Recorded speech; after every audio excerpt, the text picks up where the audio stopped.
En santos. Amén. Himno número 184. Amén.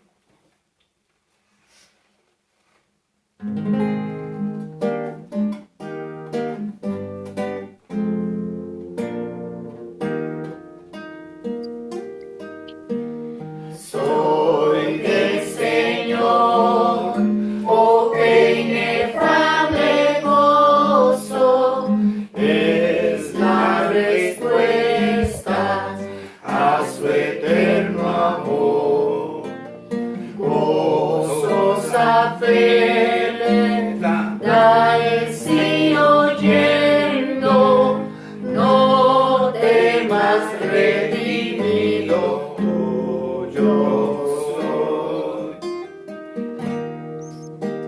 Soy del Señor, qué confesión tan dulce, la cual recuerda el día tan feliz, cuando la novia respondió si quiero obedecerte, amarte y ser de ti.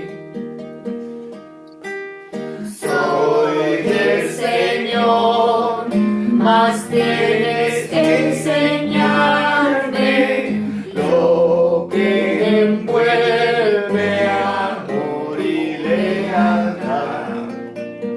Santo servicio, absoluta entrega y sin reservas que te puedan honrar. Soy del Señor, mi espíritu, alma y cuerpo lleven su sello, pues son para ti. Tal como tú, mi amado, en tu gracia eres eternamente para mí. Amén. Saludos, Distrito 6.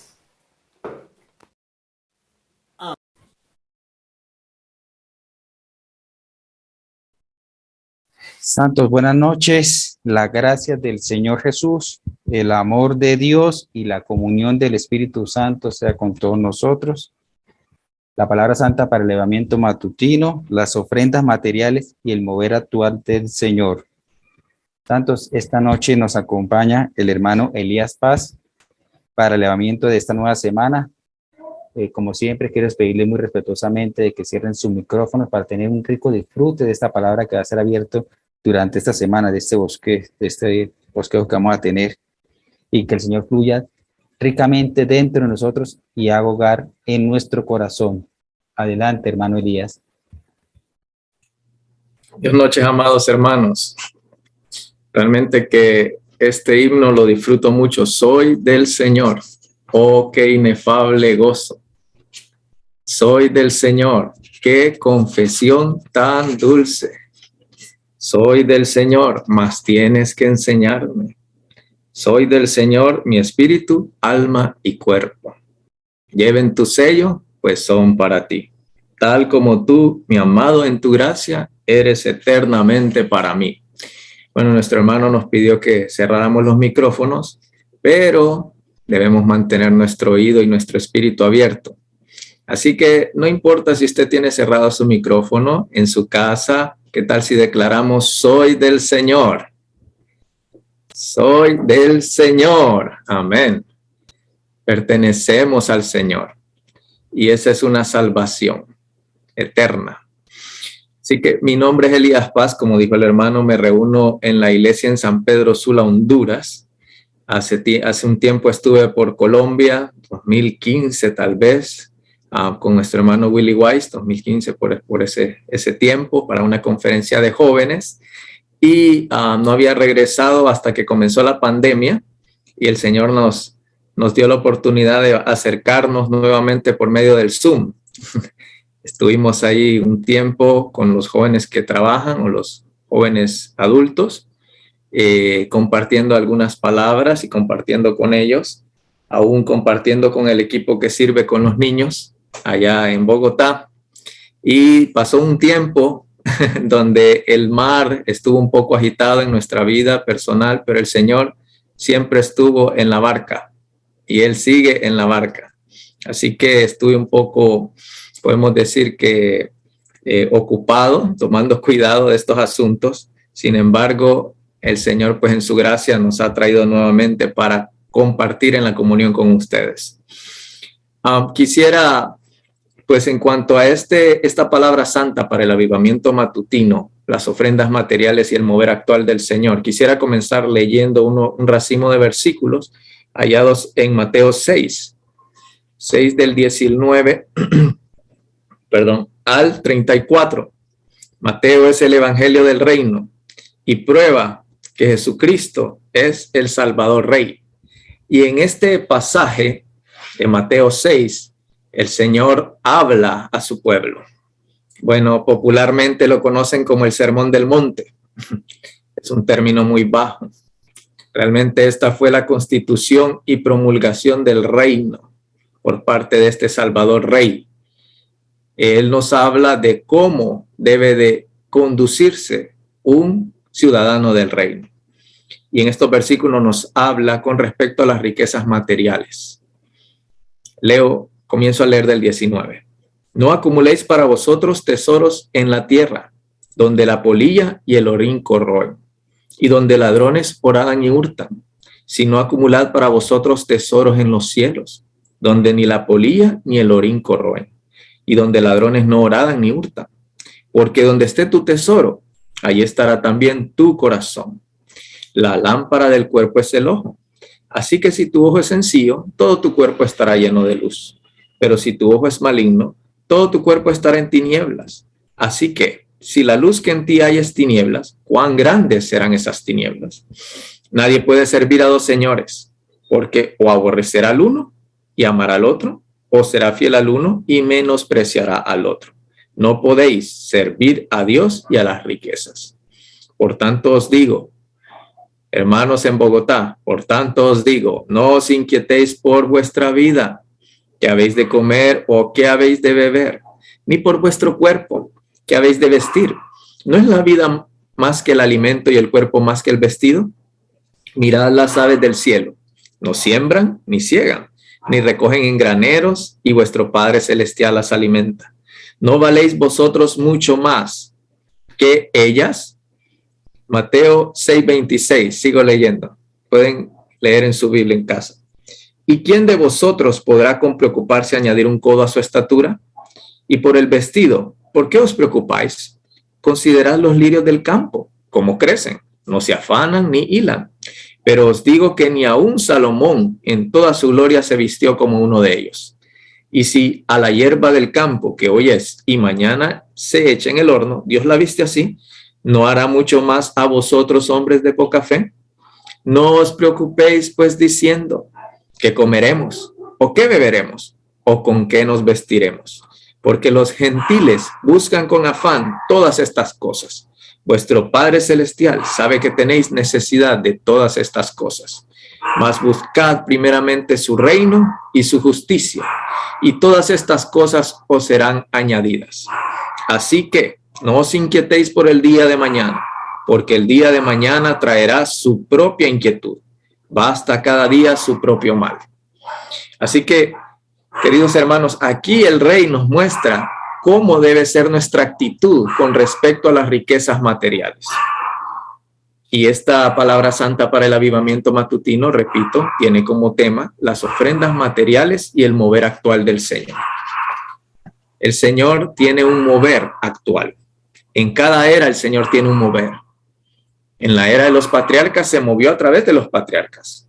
Abraham, comenzó con Adán, Noé, sigue con Abraham, la raza llamada Jacob, Isaac, Jacob, y sigue adelante con la raza de los patriarcas. Pero después viene la ley, la era de la ley. Él establece la ley como una figura, como un cuadro de lo que Dios es, como un contrato matrimonial para su pueblo. Y el pueblo fue regido por la ley.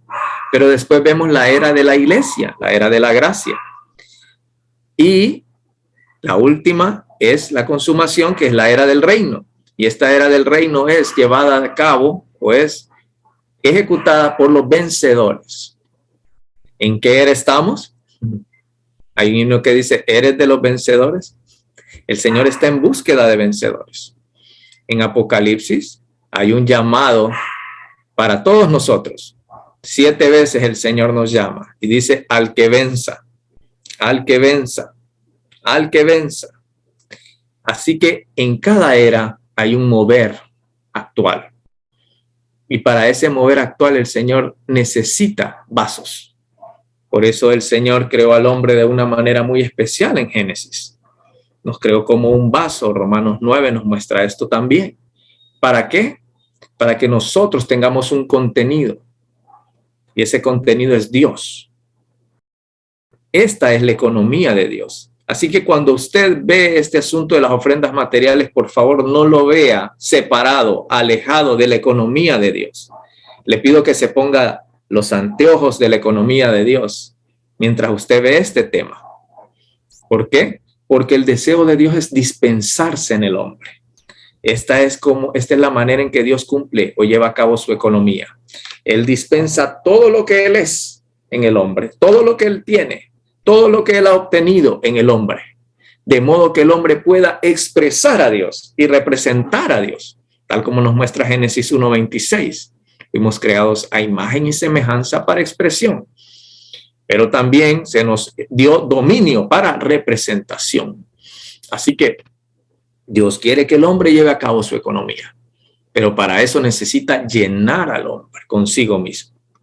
Pero, pues, Satanás busca en el caos satánico estar en contra de la economía de Dios. ¿Qué quiere hacer Satanás? Satanás quiere ocupar al hombre, quiere llenar al hombre. Y las riquezas materiales, el amor a las riquezas materiales, puede ser algo que llene al hombre y lo aleje de la economía de Dios.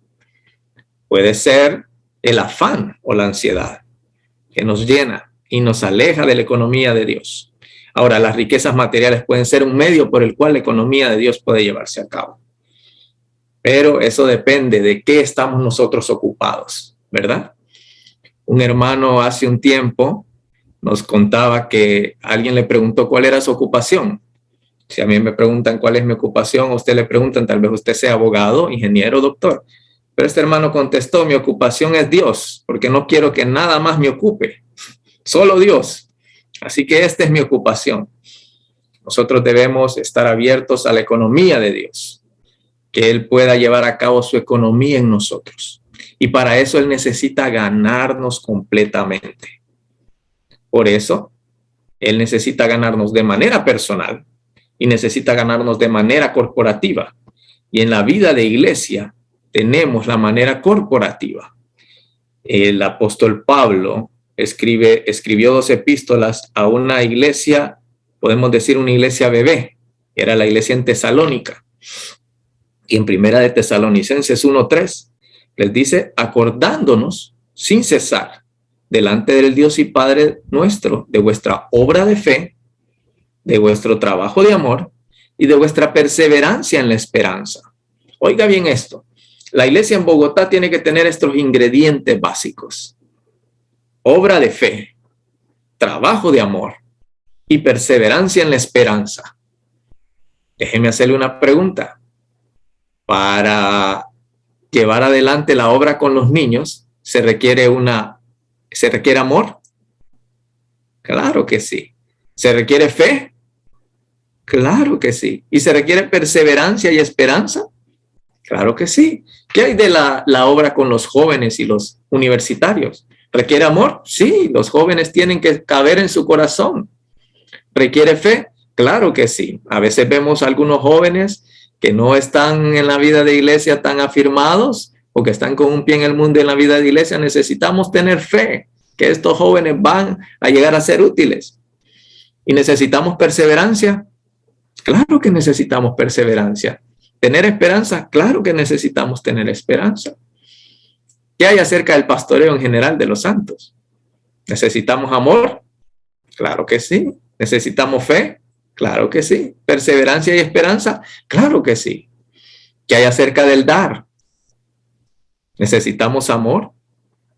Damos porque amamos a nuestro Señor. ¿Necesitamos fe?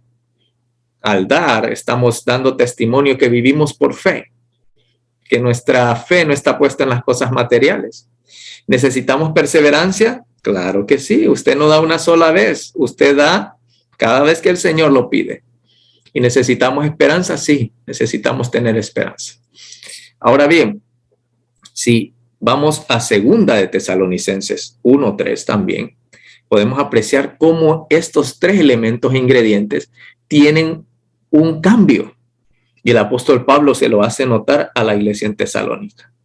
Les dice, debemos siempre dar gracias a Dios por vosotros, hermanos, como es propio, por cuanto vuestra fe crece sobremanera. Escuche bien, vuestra fe crece sobremanera. No solo crece, el apóstol Pablo usa la palabra sobremanera.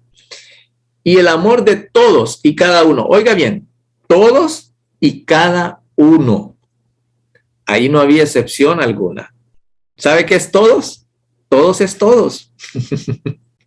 Todos y cada uno. Imagínense que el apóstol Pablo está enviando esta carta a la iglesia en Bogotá. De hecho, es dirigida a la iglesia en Bogotá y a todas las iglesias. Y el amor de todos y cada uno de vosotros abunda. Ya no solo es una labor, es un trabajo de amor. Ahora el amor abunda para con el otro, el uno con el otro.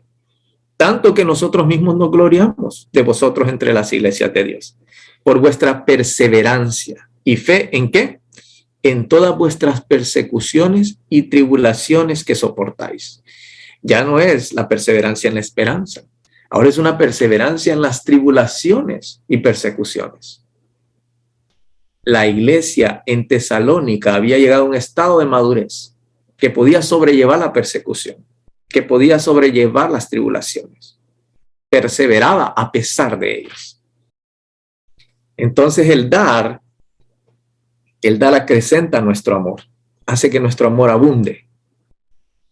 El dar hace que nuestra fe crezca sobremanera. Y el dar hace que podamos ser perseverantes aún en las tribulaciones y persecuciones. El dar es un hábito vital. Así como usted respira, así como usted come, el dar es un hábito vital. En la esfera espiritual, así como usted ora, así como usted lee la palabra, así como usted se reúne, el dar es un hábito vital. Es una necesidad para nuestra vida cristiana. Así que en esta última semana de esta palabra santa para el avivamiento matutino, empezamos a ver un gran principio. ¿Sabe? La Biblia es un libro lleno de principios y promesas. Y los principios están establecidos como leyes.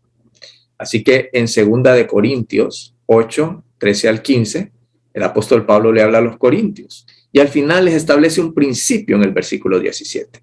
Y les dice, así como está escrito, al que recogió mucho, no le sobró. Y al que poco, no le faltó. Así que aquí Pablo hace una relación al pueblo de Israel cuando recogía el maná. El pueblo de Israel recogía el maná y algunos pensaban, bueno, voy a recoger más el día de hoy para el día de mañana no tener que levantarme a recoger temprano el maná. ¿Y qué pasaba?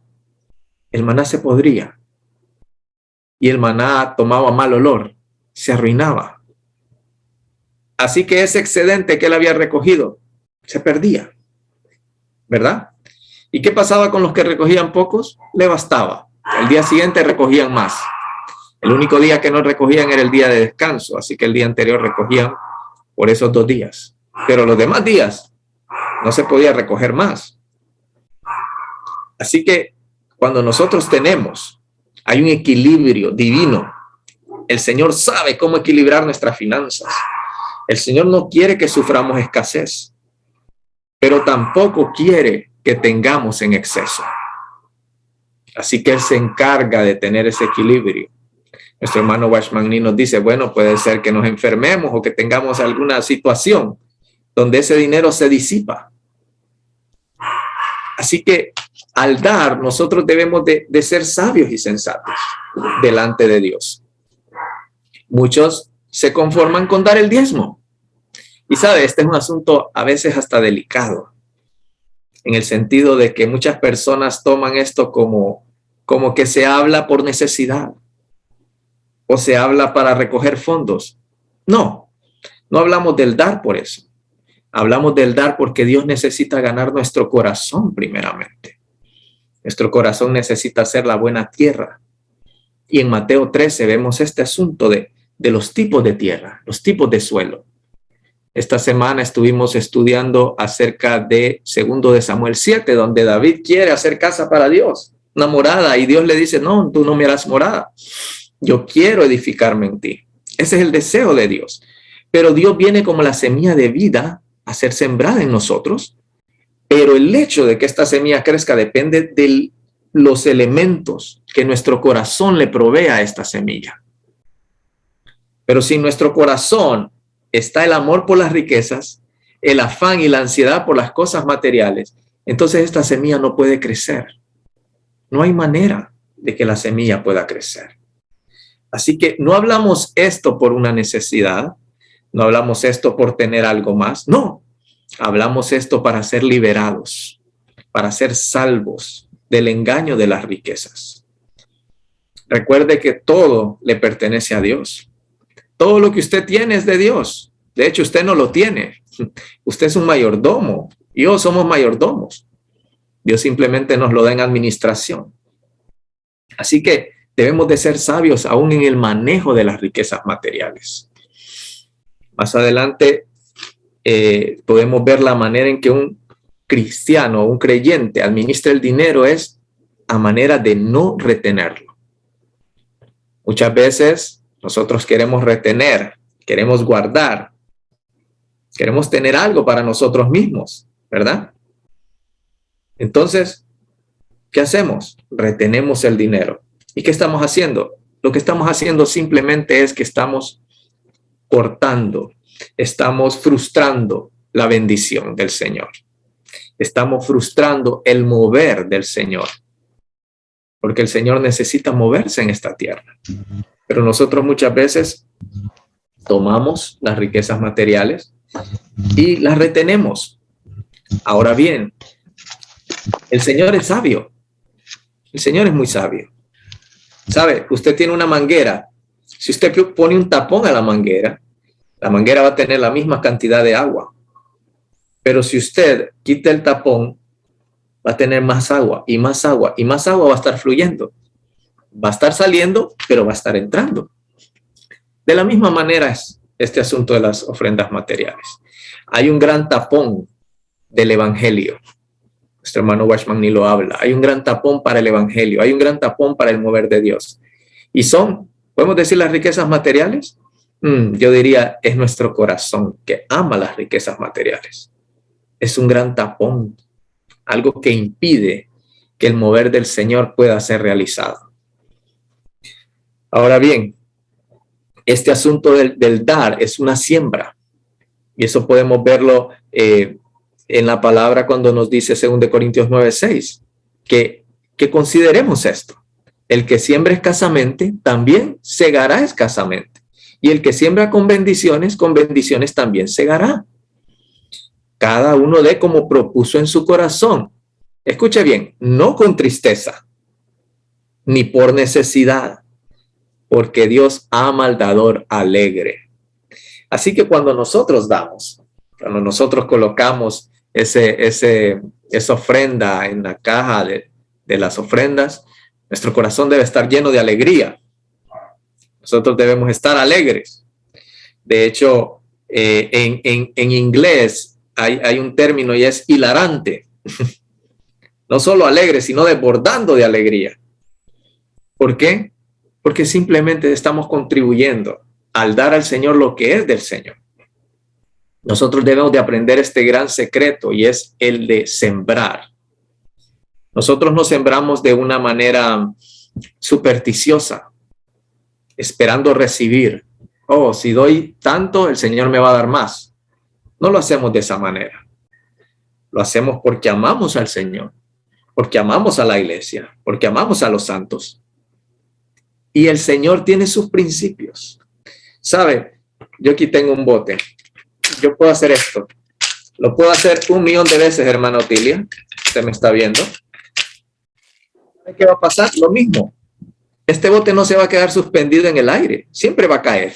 ¿Por qué? Eso se llama ley de gravedad. Esa es una ley. La Biblia nos da un principio. Una ley dice, dad y se os dará. Ese es un principio. Dios no puede ir en contra de esos principios. Así que si usted da, Dios le va a dar. Ahora bien, ¿qué le va a dar? Bueno, va a sostenerla en todas sus necesidades, pero también la va a suministrar espiritualmente, porque el dar produce gozo. El dar alimenta y fortalece nuestra fe, ¿verdad? Hay un versículo que yo comparto mucho con los jóvenes, y en esta semana se le habla a los jóvenes en cuanto al asunto de la ansiedad, ¿verdad? Ahí hay un equilibrio, pero quisiera hablar un poco de este asunto, y es Daniel 11:32. Dice, el pueblo que conoce a su Dios se mostrará fuerte y actuará. El pueblo que conoce a su Dios se mostrará fuerte y actuará. ¿Cómo usted puede conocer a Dios? Bueno, este joven con el cual hablaba me dijo, leyendo la Biblia, orando, invocando el nombre del Señor. Pero sus respuestas eran acertadas, pero creo que eran muy doctrinales, muy de acuerdo a la doctrina de las iglesias locales, que podemos nosotros tomar como un conocimiento nada más. ¿Sabe? Los jóvenes universitarios tienen algo y carecen de algo. Yo laboro con ellos aquí en San Pedro Sula y me doy cuenta de eso. Siempre tienen hambre, andan con hambre. Entonces, por eso es bueno que los santos abramos nuestras casas a los jóvenes universitarios, ¿verdad? Que tengan un lugar donde comer, un lugar donde descansar. Siempre andan cansados también porque se desvelan estudiando. Y un lugar donde puedan respirar un poco de esas clases que los tienen tan ansiosos. Siempre tienen hambre y cansancio. Y lo que carecen es dinero. No tienen dinero. Siempre andan con los bolsillos vacíos. Pero estos jóvenes después llegan a ser profesionales y llegan a producir riquezas materiales. Así que yo tengo esta conversación con cada uno de ellos y les pregunto, ¿cuál es la mejor manera de conocer a Dios? Bueno, no es que es la mejor manera, pero puedo decir que en mi experiencia lo he comprobado. La mejor manera es dele el último peso, lempira, dólar, como usted quiera llamarlo, que tiene en su bolsillo al Señor. Y quédese sin nada. ¿Ha tenido esa experiencia usted de dar lo que tenía y después se queda sin nada y dice, Señor, ¿y ahora cómo voy a pagar esto? Esto lo tenía para esto. ¿Y ahora cómo voy a pagar? Entonces, de repente, usted se da cuenta que el Señor de una manera soberana contesta su oración. Contesta su necesidad y le da mucho más. O simplemente suple lo que usted necesitaba de una manera. Esto no es un milagro, déjeme decirle. Muchas personas piensan, oh, el Señor opera un milagro. No, es un principio, recuérdelo. Dad y se os dará. No es un milagro, es un principio. Es algo que tiene que darse. Yo 2 veces al año leo este libro, que es un siervo que recibió la revelación en esta era, Watchman Nee, la biografía de nuestro hermano Watchman Nee, escrita por nuestro hermano Witness Lee. Y hay un capítulo que a mí me gusta mucho y es el capítulo 9, habla de vivir por fe.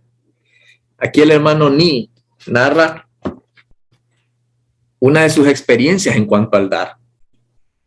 Y dice que cuando él tenía un viaje, uno de sus viajes, él tenía solo $15 en su bolsillo. Y que el Señor vino y le dijo que le diera $5 a un colaborador. Así que Watchman Nee dijo, tengo 15 y apenas me ajusta, si doy 5 solo voy a tener 10. No voy a tener para el viaje. ¿Cómo voy a hacer? Pero sabe, cuando nosotros hacemos esa aseveración, ¿Sabe lo que hace el Señor?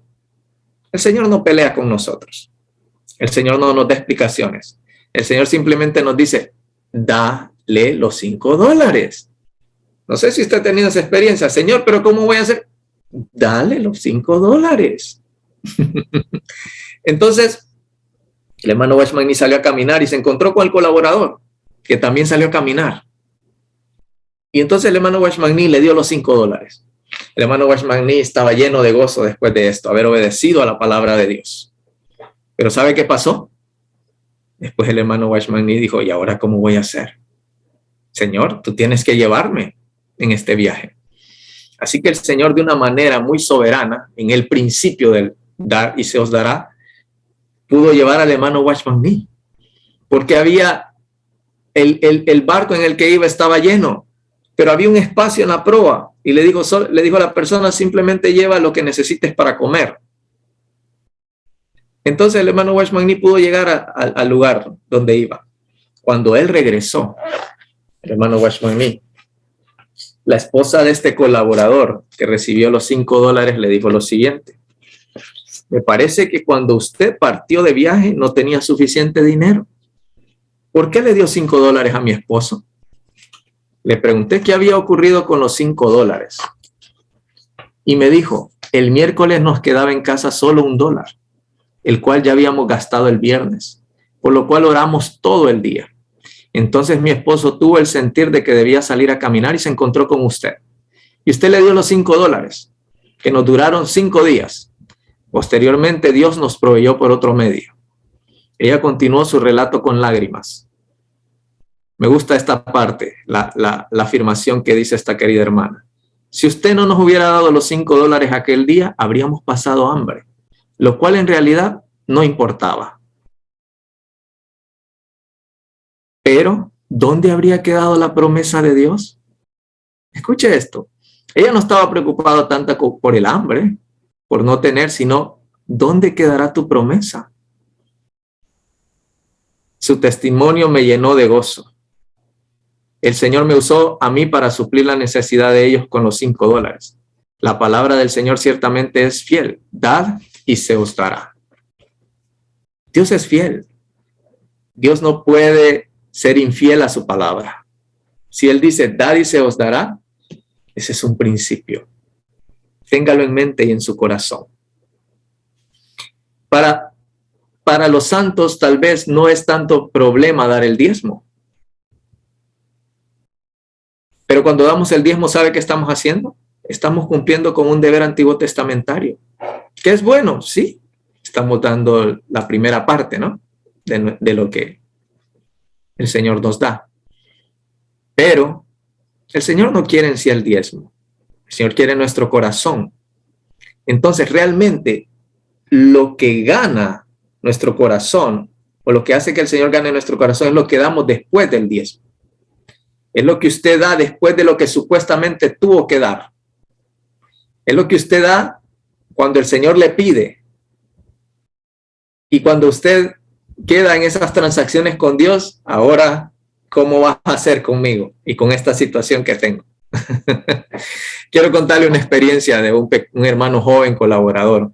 Como dijo el apóstol Pablo, no sé si en la carne, en el espíritu, pero este joven colaborador fue enviado a otro país con un hermano mayor que él. Y él llevó $40 a ese país. Así que él llevaba calculado lo que iba a hacer con esos $40. 28 eran para pagar el impuesto de salida de aquel país que cobraba el aeropuerto. Y lo que sobraba, que eran como $12, era para comprarles unos chocolates a su esposa y a su niña. Y después, Señor, tú te encargarás de lo que yo necesite allá. Así que este hermano fue y durante estuvo sirviendo, habían 2 hermanas servidoras en ese país que se encargaban de llevarlo a su hospitalidad y a las reuniones. El último día, antes de partir, por la noche lo fueron a dejar a la hospitalidad y antes de bajarse el Señor le dijo a este joven colaborador, dele $20 a cada una de las hermanas. Así que este hermano dijo, Señor, pero si le doy $20, ya me olvido de los chocolates, no hay problema, pero ¿qué hay del impuesto de salida? ¿Cómo voy a salir de este país? Me voy a quedar sin dinero y no voy a poder pagar. ¿Sabe qué le respondió el Señor? Dele los $20 a cada una. El hermano sacó su billetera, le dio los $20 a cada una. Ellas estaban contentas, agradecidas, y el hermano estaba lleno de gozo, pero claro, estaba en transacción. Y ahora, Señor, ya los di, ¿qué va a pasar conmigo? Así que el día siguiente nuestro hermano salió y mientras iba al aeropuerto oraba y le decía al Señor, Señor, ¿será que le pido prestado al otro hermano que viaja conmigo? ¿Qué hago para pagar este impuesto? Estaban los hermanos despidiendo a los hermanos, que el Señor los guarde, amén, oraciones. Y es hora de entrar por el área de security, de seguridad, ¿verdad? Donde ya no tiene contacto más con los que están fuera. Y entonces justo cuando él va a entrar, viene un hermano corriendo y lo detiene. Hermano, espérese. Le dio un sobre y se lo puso en su bolsa. Pues el hermano dijo, amén. Cuando llegó al asunto del impuesto, sacó el sobre y habían $150. Este hermano pagó, compró los chocolatitos y le sobró un dinero. Entonces dijo, bueno, con este dinero voy a hacer esto, esto y esto. La mejor manera de hacer reír a Dios es hacer planes, ¿verdad? Así que él hizo sus planes, pero Dios ya sabía que se los iba a desbaratar, uno por uno. Así como a usted le sucede, hermana Carmen, muchas veces. Entonces, después llegó a su ciudad y habían 2 jóvenes que se iban para el entrenamiento, aleluya. ¿Sabe qué le dijo el Señor? Deles $25 a cada uno. Este hermano, su fe había crecido. Fue menos difícil dar estos 25 que los 20. ¿Por qué? Porque él ya conocía a Dios en cierta manera y cómo Dios opera. Y no damos para que él nos dé. Pero él simplemente tiene este principio. Ahora bien, ¿quiere que le cuente otra experiencia, otro testimonio de un hermano? ¿Usted ha escuchado este versículo que Dios llama a las cosas que no son como existentes? Bueno, este hermano era un servidor de tiempo completo, y falleció un contacto del evangelio, una amiga del evangelio que era pastora en la denominación, falleció de cáncer. Y entonces él se enteró y dijo, bueno, no tengo dinero, pero voy a llamar a su hijo para ponerme a sus órdenes y ocupa que yo vaya en mi carro a hacer algo. Pero el Señor le dijo, dele 1000 lempiras, que es la moneda nacional de acá. Pero no tengo, Señor, ¿cómo le voy a dar 1000 lempiras si no tengo dinero? No tengo nada. Le dijo, ¿qué cree que le contestó el Señor? Dele 1000 lempiras. Así que vino bueno, y dijo, está bien, pero igual lo voy a llamar. Llamó al hijo de esta hermana y le dijo, le dio una palabra de consuelo y le dijo, estoy a la orden si necesita. No, todo está bien, todo está en orden, todo está arreglado. Muy bien. Terminando de llamar, este joven tenía su trabajo también y lo llamó un cliente. Y le dijo, necesito que me haga este trabajo. Ah, está bien. Lo hizo. O sea, lo terminó y le dijo, ¿cuánto es? Son 3000 lempiras. Así que le pagaron su trabajo y cuando él recibió este dinero, ¿sabe qué le dijo el Señor? Los 1000 lempiras, ¿dónde están? Así que él tomó los 1000 lempiras y los fue a entregar. Esos 1000 lempiras no estaban, pero él llama a las cosas que no son como existentes por causa de su economía. El asunto no era tanto el colaborar con esta familia, aunque sí se logró. El asunto era tomar cuidado del corazón de este joven servidor y que este joven servidor pudiera aprender a conocer a Dios aún más. Así que yo les digo a los jóvenes, usted no conoce a Dios hasta que usted haya dado ese dinero y después usted pregunte, ¿y ahora qué voy a hacer, Señor? ¿Sabe qué? Cuando usted haga eso, solo siéntese y prepárese para ver lo que el Señor hace. Un hermano una vez me dijo, no hay nada más entretenido, dice, que orar y ver cómo el Señor contesta nuestras oraciones. Las maneras que Dios utiliza para contestar nuestras oraciones es lo más entretenido que hay, dice. Así que nuestra fe necesita crecer, nuestro amor necesita abundar y la perseverancia necesita estar no solo en la esperanza, sino en las tribulaciones y en las persecuciones. ¿Pero cómo es esto? Esto es como el gimnasio. Usted necesita hacer pesas y usted comenzó primero con 10 libras porque no puede con 50. Después va con 20, 30, 40, 50 y usted va aumentando. Ese es el ejercitar de la fe.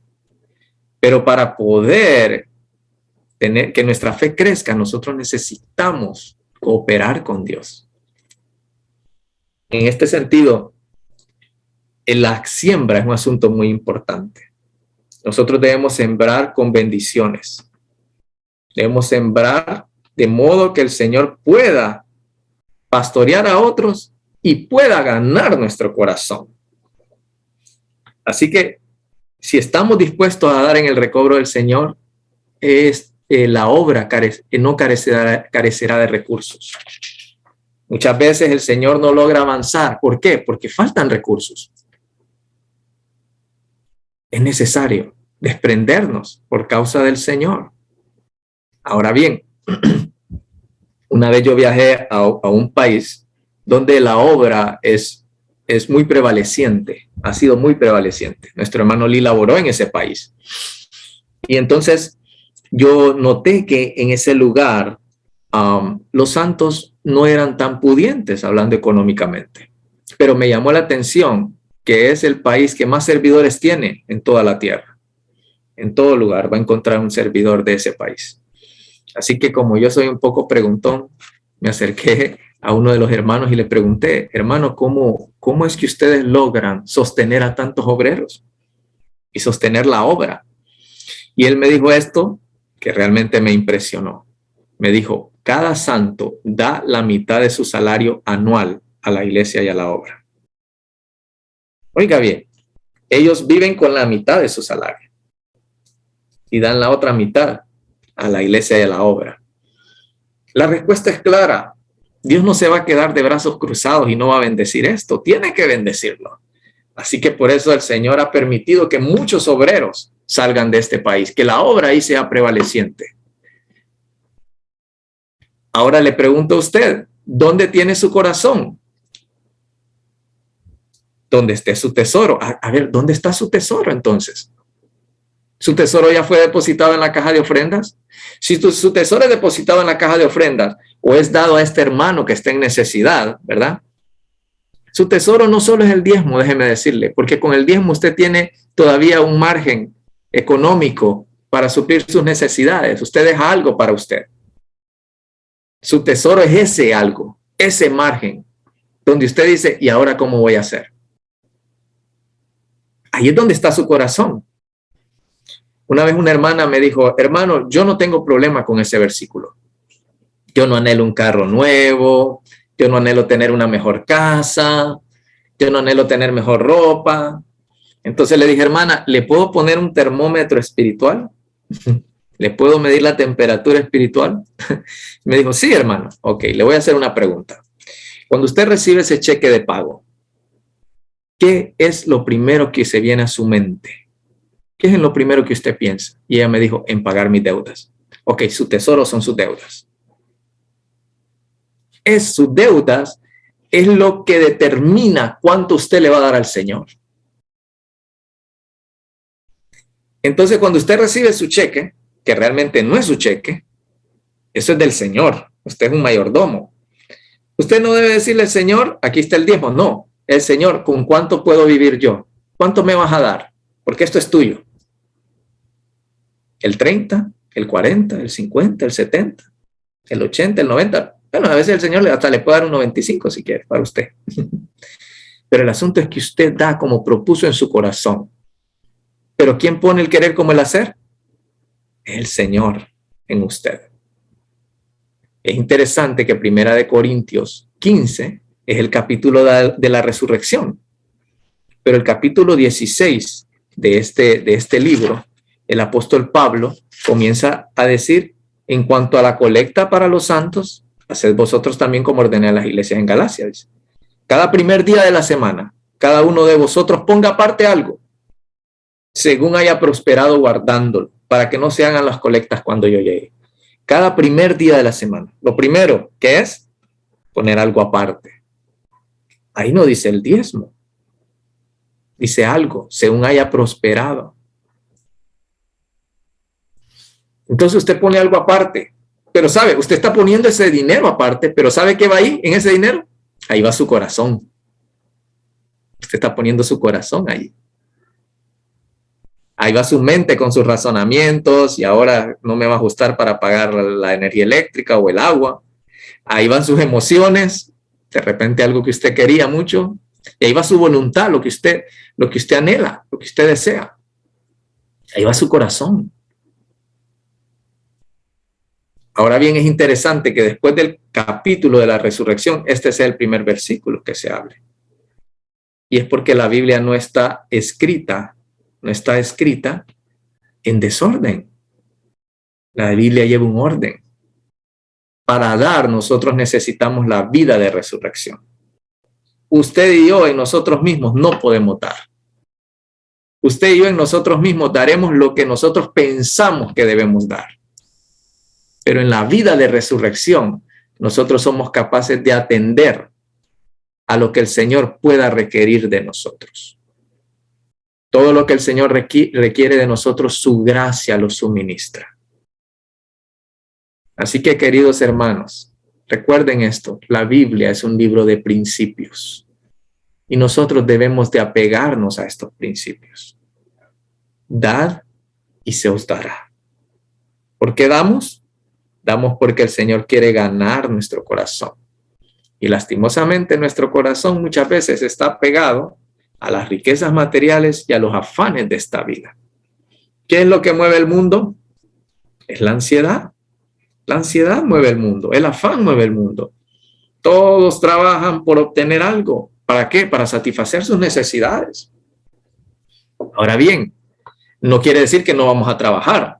No, debemos de trabajar. Debemos de ser los mejores empleados, de ser los mejores estudiantes, por causa del testimonio del Señor. Pero esto no debe ser el enfoque de nuestra vida. Nosotros no trabajamos para vivir. Nosotros vivimos para Dios y si es necesario, trabajamos. ¿Por qué? Porque el Señor requiere ganarnos. Así que Él gana lo que está aquí en nuestro corazón. Así que, queridos hermanos, realmente oramos para que el Señor pueda avanzar en la iglesia en Bogotá de manera que la fe pueda crecer, el amor pueda abundar los unos para con los otros y la perseverancia no solo esté en la esperanza, sino también en medio de las tribulaciones y persecuciones.